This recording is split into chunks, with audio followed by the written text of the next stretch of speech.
Welcome to 6 TV. నేను తరుణి. అలాగే ముందుగా అందరికీ హ్యాపీ ఇండిపెండెన్స్ డే. రెండు తెలుగు రాష్ట్రాలకి సంబంధించింది కూడా ఈ వార్తాపత్రికలో ఎలాంటి అప్డేట్స్ వచ్చింది ఇప్పుడు చూద్దాం. ముందుగా ఈనాడు పేపర్ చూసుకుందాం. దేశ భవిష్యత్తుకు విద్యార్థులే రూపశిల్పలు. 15 ఆగస్టు సందేశంలో రాష్ట్రపతి ద్రౌపది ముర్ము మాట్లాడిన అంశాలవి. పరీక్ష పేపర్ల లీకేజీని అరికట్టి యువత భవిష్యత్తును కాపాడేందుకు ప్రభుత్వం సమగ్ర సంస్కరణలను చేపడుతుందని రాష్ట్రపతి ద్రౌపది ముర్ము తెలిపారు. వ్యవస్థను పూర్తి పారదర్శకం, సురక్షితం, విశ్వసనీయంగా చేసే దిశగా ఆ చర్యలు ఉంటాయని చెప్పారు. ఇక దేశ భవిష్యత్తుకు విద్యార్థులే రూపశిల్పులని నొక్కి చెప్పారు. 80వ స్వతంత్ర దినోత్సవం సందర్భంగా శుక్రవారం రాత్రి ఈ మాటలు మాట్లాడారు. మరో అంశం చూద్దాం. డేటా సెంటర్లకు 3.5 టీఎంసీల నీరు చాలు. ఇక కొందరు లేనిపోని విమర్శలు చేస్తున్నారు. తాగునీటికి తొలి ప్రాధాన్యం, తర్వాతే పరిశ్రమలు, సాగు, ఇంకా పంట పొలాలకి సంబంధించింది కూడా అని చెప్తున్నారు. ఇక జలవనరుల శాఖ సమీక్షలో ముఖ్యమంత్రి చంద్రబాబు ఇలాంటి సందేశం ఇచ్చారు. ఇక నీరు లేని పక్షంలో ముందుగా తాగునీటికి అవకాశం ఇస్తాము, తర్వాత పరిశ్రమలకి, ఇంకా తర్వాత రైతులకి అవకాశం ఇస్తాము అనేసి కూడా చెప్తున్నారు. మరో అంశం చూద్దాం. 7 స్టార్ హోటల్లో గదుల్లో కూర్చొని రైతుల గురించి మాట్లాడతారా? వైకాపా మార్చి ఎమ్మెల్యే ఆళ్ల రామకృష్ణారెడ్డికి సుప్రీంకోర్టు సూటి ప్రశ్న.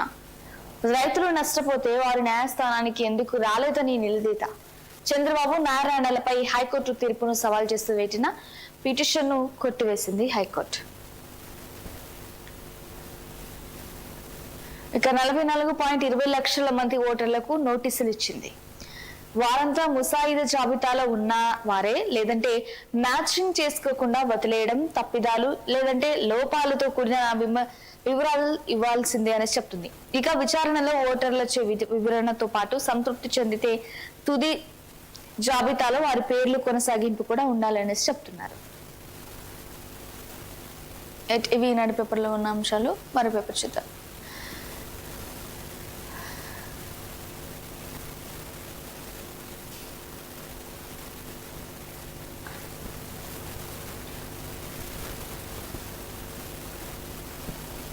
వాహనాల భద్రత ప్రాజెక్టు ముసుగులో మరో భారీ స్కామ్. కమిషన్ల వాహనం మార్కెట్లో 2500కే దొరికే బిఎల్టీడీ 10,000 చొప్పున కొనుగోలుకు సిద్ధంగా ఉందంట. ఇక టెండర్ నిబంధనలు ఇష్టారాజ్యంగా మార్చేసి 2 కంపెనీలతో బేరసారాలు కూడా చేస్తున్నారు. ఒక్కో పరికరానికి 2,000 చొప్పున కమిషన్లు కూడా ఇస్తున్నారు. ఇక 5.50 లక్షల వాహనాలకు పరికరాలు అమర్చి ప్రతి 2 ఏళ్లకు 110 కోట్లు కాజేసే స్కెచ్ ఉంటుంది. ఇప్పటికే ఉన్న ఆర్టీజీఎస్ స్టేట్ డేటా సెంటర్లను పక్కన పెట్టి ప్రత్యేకంగా 25 కోట్లతో కమాండ్ కంట్రోల్ సిస్టమ్ కు పచ్చ జెండా ఊపారు అనేసి చెప్తున్నారు. ఇక సిఓంతో అండదండలతో శరవేగంగా కదులుతున్న ఫైల్ ఏ క్షణమైనా టెండర్ చేయొచ్చు అనేసి చెప్తున్నారు. ఇక సీఎంఓలో చిన్నగా రూట్ క్లియర్ చేసిన మహిళా నేత, అవినీతిలో చెలరేగుతున్న ముఖ్య నేత.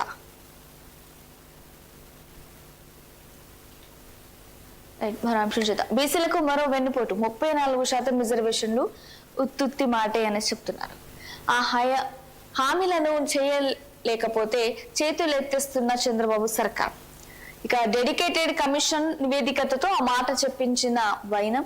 గ్రామాల వారీగా జనాభా ప్రకారం రిజర్వేషన్లు అమలు చేయాలన్నది నివేదిక. అయితే 2 ఏళ్ల కార్యయాపన తర్వాత తనకు అనుకూలంగా నివేదిక రాలేదని, మొత్తం రిజర్వేషన్లను 50% మించకూడదని కమిషన్ మౌలిక ఇచ్చిందని చెప్తున్నారు.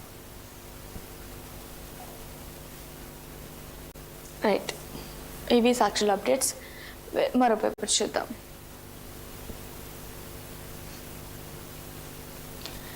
ఇక అడ్వాన్స్ గా శుక్రవారం హైదరాబాద్ నెక్లెస్ రోడ్డులో జాతి జెండా ఆవిష్కరించారు. జ్యోతిబా పులే, సావిత్రిబాయి పులే విగ్రహాల ఆవిష్కరణ కార్యక్రమంలో సీఎం రేవంత్ మొదలు పొన్నం వాకిటి కొండ సురేఖ, పిసిసి చీఫ్ మహేష్ గౌడ్ తదితరులు పాల్గొన్నారు.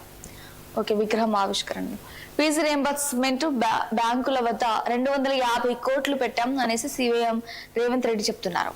విద్యార్థులు ఎవరి దగ్గర జాపాల్సిన అవసరం లేదు. ఏటా 2,400 కోట్లు స్టూడెంట్స్ ఖాతాల్లో వేస్తామని చెప్తున్నారు.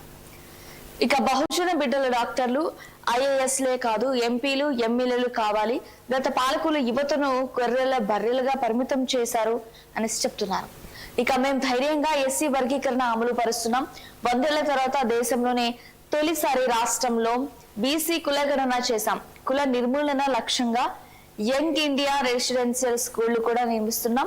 ఇక నాణ్యతమైన విద్యతో పాటు పౌష్టిక ఆహారం కూడా అందిస్తుంది ఈ ప్రభుత్వం అని చెప్తున్నారు.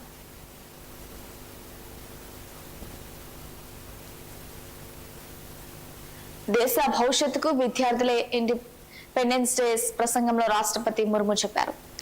పరీక్ష వ్యవస్థలో సమగ్ర సంస్కరణలు గ్లోబల్ సంస్థలో దేశ యువత సత్తా చాటుతుంది. ఇక జాబ్ కోసం చూడకుండా ఉద్యోగ దృష్టికర్తలుగా మారాలని కితాబు ఇచ్చింది. ఇక ఈ సృష్టికర్తలే కాకుండా సింధు జలాల ఒప్పందం నిలిపివేత సాహసోపేతమైన నిర్ణయం. ఇక భారత ఆర్థిక వ్యవస్థ ప్రపంచంలోనే అత్యంత వేగంగా అభివృద్ధి చెందుతుందనేసి కూడా చెప్తుంది. ఇక 2047 నాటికి వికసిత్ భారత్ లక్ష్య సాధనకు ప్రతి ఒక్కరూ కృషి చేయాలని పిలుపునిచ్చింది అనేసి తన మాటలు చెప్పడం జరిగింది. ఇక సైబర్ నేరగాళ్లు నన్ను వదల్లే అన్నట్టు కూడా 5 ఏళ్ల క్రితం ఇన్వెస్ట్మెంట్ పేరిట మోసం చేయాలని చూశారు. నటుడు అక్కినేని నాగార్జున చెప్తున్న మాటలు ఇవి. కృష్ణాలో ఉన్న నీళ్లన్నీ మావే, ఏపీకి చుక్క కూడా లేవు. కృష్ణా బోర్డుకు తెలంగాణ లెక్క. ప్రస్తుతం సాగర్ శ్రీలంకలో కలిపి 146.54 టీఎంసీలున్నాయి. బెసిన్ లెక్కల ప్రకారం 71% వాటా తమదేనని తేల్చి చెప్పిన తెలంగాణ ఉన్న నీళ్లలో 115.75 టీఎంసీలు తమదే అంటూ ఏపీ తెలంగాణకు ఇక 30 టీఎంసీలేనంటూ వాదిస్తుంది. ఇక బోర్డు మీటింగ్ పెట్టకుండా 3 కమిటీ మీటింగ్ పెట్టడంపై అనుమానాలు కూడా వస్తున్నాయంట.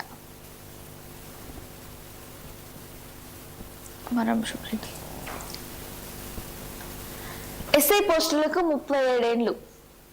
యూనిఫామ్ సర్వీసెస్ వయో పరిమితి పెంచిన రాష్ట్ర సర్కిల్. కానిస్టేబుల్ పోస్టులకు 34 ఏళ్ల వరకు ఛాన్స్ ఉంది. ఫారెస్ట్ బీట్ ఆఫీసర్ ఇక రేంజ్ ఆఫీసర్ కు 38 ఏళ్లు ఉన్నా పర్లేదు. ఇక AMVIS పోస్టులకు గరిష్టంగా 41 సంవత్సరాలు ఉన్నా కూడా పర్లేదు. ఓపెన్ కేటగిరీకి 7 ఏళ్లు, రిజర్వేషన్ అభ్యర్థులకు 12 ఏళ్లు ఉన్నా పర్లేదు అనేసి వయో పరిమితి సడలింపు జరిగింది. ఇది అలాగే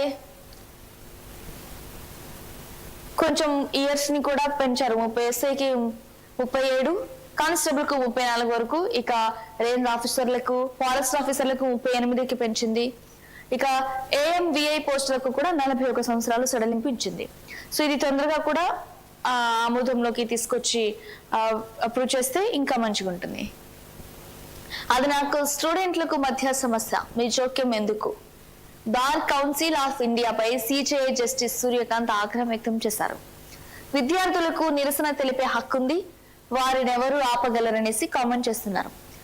నల్సా స్టూడెంట్లకు వ్యతిరేకంగా బార్ కౌన్సిల్ సర్క్యులర్ పై స్పందిస్తున్నారు.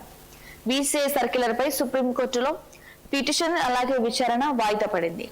నా కాక్రోచ్ వాక్యాలను వక్రీకరించారు CJI అనేసి చెప్తుంది. రాహుల్ గాంధీకి సుప్రీంలో ఊరిట. ఇక సావర్కర్ ను కించపరిచారంటూ దాఖలైన కేసు కొట్టివేత. లక్నో కోర్టు సమన్లు కూడా రద్దు చేసింది ఇక అత్యున్నత న్యాయస్థానం. మొత్తానికి కాంగ్రెస్ అగ్రనేత లోక్సభ ప్రతిపక్ష నేత రాహుల్ గాంధీకి సుప్రీంకోర్టులో భారీ ఊరట లభించింది. హిందుత్వ సిద్ధాంతకర్త వీడి సావర్కర్లపై రాహుల్ చేసిన వివాదాస్పద వ్యాఖ్యలకు సంబంధించిన ఉత్తరప్రదేశ్లోని కొనసాగుతున్న ప్రైవేట్ క్రిమినల్ ఫిర్యాదును మెజిస్ట్రేట్ ముందు జారీ చేయడం జరిగింది. ఇక అసామాలను సుప్రీంకోర్టు కొట్టివేసింది.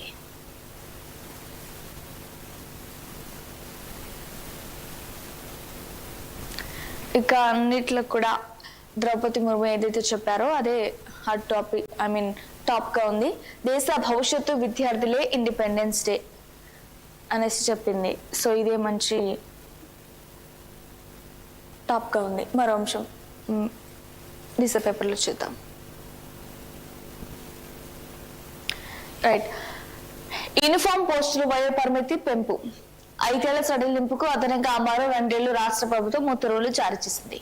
ప్రభుత్వ ఉద్యోగాల కోసం సిద్ధమవుతున్న నిరుద్యోగ యువతకు రేవంత్ రెడ్డి ప్రభుత్వం తీపి కబురు చెప్పింది. ఇక పోలీస్, ఎక్సైజ్, ఫారెస్ట్ తదితర యూనిఫామ్ సర్వీసుల ఉద్యోగ నియామకాల్లో గరిష్ట వయో పరిమితిని 2 ఏళ్ల పాటు పెంచుతూ శుక్రవారం ఉత్తర్వులు ఇచ్చింది. ఇక గతంలో ఇచ్చిన 5 ఏళ్ల సడలింపునకు అదనంగా ఈ 2 ఏళ్లను జత చేసింది. అంటే మొత్తంగా 7 ఏళ్ల వయో పరిమితిని సడలింపు లభించినట్లయింది. ఇక ఢిల్లీలోని ఖలిస్తాన్ చేస్తాం 15 ఆగస్టు వేళ వరుస బాంబు బెదిరింపులు వస్తున్నాయి. హైకోర్టు ఎయిర్పోర్టు పేల్చేస్తామని ఈ మెయిల్ వస్తున్నట్టు చెప్తున్నారు ఇక్కడ. ఇక మరో 6 ప్రాంతాలకు హెచ్చరికలు ఉన్నాయి అనేసి కూడా చెప్తున్నారు. అన్ని నకిలీవేనని తేల్చింది అధికారులు. ఇక జనగణనలోని కులగణన తొలిసారిగా కాస్ట్ వివరాల సేకరణ. కోవిడ్ టీకా బ్యాంక్ అకౌంట్ల పైన ఆరా. మొత్తం 40 ప్రశ్నలకు నోటుపై చేసిన కేంద్రం. జనాభా గణన 2వ దశ అయిన పాపులేషన్ ఎన్యూమరేషన్ జనాభా లెక్కింపులో పౌరులను అడగబోయే 40 ప్రశ్నల జాబితాను కేంద్ర ప్రభుత్వం శుక్రవారం నోటిఫై చేసింది. ఇక వీటిలో అభ్యర్థుల కులం, కోవిడ్ టీకా వేయించుకున్నారా అనే డీటెయిల్స్, ఇంకా స్వతంత్ర భారతదేశ చరిత్రలో తొలిసారిగా సాధారణ జనగణనలోని కులాల వివరాలను సేకరించడం, తర్వాత మొదటిసారిగా ఎస్సీలు ఎస్టీలు లెక్కింపుతో పాటు పౌరులందరికీ వర్తించేలా కులానికి సంబంధించిన ఓపెన్ ఎండెడ్ ప్రశ్నను చేర్చింది. ఇంకా మంచు కురిసే ప్రాంతాల్లో ఈ ప్రక్రియ సెప్టెంబర్ 1 నుంచి ప్రారంభం కానుందని కేంద్ర ప్రభుత్వం వెల్లడించింది. ఇక జనాభా లెక్కింపు పత్రంలో కూడా ఎస్సీ లేదా ఎస్టీ లేదా అంశాన్ని 10వ ప్రశ్నగా పొందుపరిచిందంట. ఇక కులానికి సంబంధించిన విభాగాన్ని ఓపెన్ కాలంగా ఉంచినట్లు అధికారులు చెప్తున్నారు. మొత్తానికి ఇక పాపులేషన్ ఎన్యూమరేషన్ లో సంబంధించింది కూడా పౌరులను అడగబోయే దాంట్లో 40 ప్రశ్నలు ఉన్నాయి. ఆ 40 దాంట్లో కూడా 10వ ప్రశ్న కులానికి సంబంధించింది. ఇక మిగతా ప్రశ్నలన్నీ కూడా స్టూడెంట్స్ కి సంబంధించిందే ఉందనేసి కూడా చెప్పడం జరుగుతుంది. రాహుల్ గాంధీ సుప్రీంలో భారీ ఊరట. ఇక సావర్కర్ వ్యాఖ్యలపై దాఖలైన పిటిషన్ పై కొట్టివేత. కాంగ్రెస్ అగ్రనేత రాహుల్ గాంధీకి సుప్రీంకోర్టులో ఆయన ఏదైతే మాట చెప్పారో ఆ మాటకి సంబంధించింది. ఇక సావర్కర్ పై చేసిన అనుచిత వ్యాఖ్యలను చేశారన్న ఆరోపణలతో నమోదైన క్రిమినల్ పరువు నష్టం కేసును లక్నో కోర్టు జారీ చేసిన సమన్లను దేశ అత్యున్నత న్యాయస్థానం కొట్టివేసింది. ఇక కేసును విచారించడానికి అవసరమైన ప్రభుత్వ అనుమతి లేదని గుర్తించింది. రాహుల్ గాంధీపై ఉన్న కేసును జారీ చేసిన సమన్లను రద్దు చేస్తూ ఉత్తర్వులు జారీ చేసింది. ఆ కేసును మొత్తానికి రద్దు చేసేసింది. మరో అంశం, గ్రీన్ సిటీలో ఎలక్ట్రిక్ ఆటోలు 200 కోట్లతో విద్యుత్ వాహనాలుగా మార్చే స్కీమ్ అక్టోబర్ 31 వరకు ఇళ్లు పాలసీ గడువు పొడిగింపు చేస్తుంది. ఇక ఇన్వెస్ట్ తెలంగాణ థీమ్తో గ్లోబల్ సమిట్ 2.0 రాష్ట్ర కేబినెట్ భేటీలో కీలక నిర్ణయాలు తీసుకుంది. ఇక మొత్తానికి యంగ్ ఇండియా యూనివర్సిటీ పరిధిలోకి ఐఐటీలు, ఏటీఎస్లు, పాలిటెక్నిక్ కళాశాలను యంగ్ ఇండియా స్కిల్స్ యూనివర్సిటీకి పరిధిలోకి తీసుకురావాలనేసి కేబినెట్ నిర్ణయించింది. ఇక ప్రస్తుతం సాంకేతిక విద్యాశాఖ పరిధిలో ఉన్న ఈ సంస్థలను యంగ్ ఇండియా స్కిల్స్ అని యూనివర్సిటీ పరిధిలో చేర్చి నైపుణ్య అభివృద్ధికి అనుగుణంగా వెళ్లాలనేసి కూడా ఆదేశించింది. ఇక నగరంలో పెట్రోల్, డీజిల్ ఆటోల కన్వర్షన్ ఇలాంటి వ్యాఖ్యలు చేయడం జరిగింది. ఈ కేబినెట్ భేటీలో కూడా వివరాలు వెల్లడిస్తున్న మంత్రులు పొంగులేటి శ్రీనివాస్ రెడ్డి, ఇక అట్లూరి. మొత్తానికి వాళ్ళ ఎలక్ట్రికల్ వాహనాలకు ఎక్కువగా సపోర్ట్ చేస్తున్నట్టు కూడా తెలుస్తుంది.